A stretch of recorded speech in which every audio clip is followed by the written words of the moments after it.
Patuloy pong nakaalerto ang mga otoridad sa Marikina lalo pat nagsimula na namang tumaas ang tubig sa Marikina River kaninang madaling araw.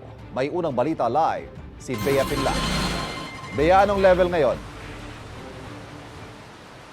Evan, tumila na ang ulan sa Marikina pero kaninang madaling araw, sumampas sa higit 15 meters ang taas ng level ng tubig dito sa Marikina River. Umabot pa yan ng 15.4 meters pero ngayon ay bahagya ng bumaba. Nakataas pa rin ang first alarm kaya ang ilang residente nakakauwi pa lang galing evacuation center ay naghahanda na ulit sakaling kailanganin nilang lumikas.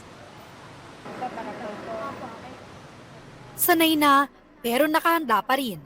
Ganyan mag-isip ang ilang residente sa Marikina, lalo na yung malapit sa Marikina River. Sanay na raw silang mabilis ang pag-akyat ng antas ng tubig sa ilog kapag masama ang panahon. Sina Imelda at Migs, kauuwi lang mula sa evacuation center kahapon. Ngayon na nakataas ulit ang first alarm sa Marikina River, naghahanda na sila sa posibleng pagbalik sa evacuation center. Kaba, tapos siyempre yung trauma. Yun po. Sa pagtaas ng tubig. Ang bilis po kahapon. Siyempre yung pagod ng mga tao. And yung iba nahihirapan din kasi hindi biro yung magbuhat ng mga gamit eh. Pero pag tumataas naman, medyo sanay na, mahirapan na naman silang tignan kasi siyempre kasarapan ng tulog gantong oras. Kaya medyo alanganin. Ang pamilya ni AJ hindi na raw lumilikas kung hindi pa delikado ang antas ng tubig sa ilog. Mas iniisip daw niya ang maaapektuhan na naman nilang kabuhayan. Mahirap din po kasi lalo po dito kapag yung mga paninda po inaakit pa po sa mga kapitbahay dito po sa taas. Iniiwan na lang po yung mga hindi kayang iakyat.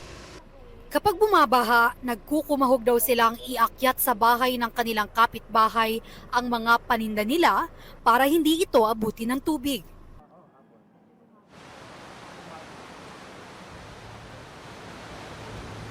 Ivan, natanong mo kanina kung ano na yung antas ng tubig dito sa Marikina River at ngayon nasa 14.9 meters na. Ibig sabihin hindi na nakataas yung first alarm. Pero kanina, nagpaikot din si Marikina Mayor Marcy Teodoro ng mga ambulansya at fire truck sa mga usually na binabahang lugar sa lungsod para lang paghahanda. At ngayong araw din, walang pasok asynchronous or face-to-face sa lahat ng antas sa pampubliko at pribadong paaralan sa lungsod. At yan ang unang balita mula rito sa Marikina. Bea Pinla para sa GMA Integrated News. Kapuso, para laging una ka sa mga balita, bisitahin at mag-subscribe sa GMA Integrated News sa YouTube. Sa mga kapuso abroad, samahan nyo kami sa GMA Pinoy TV at sa www.gmanews.tv.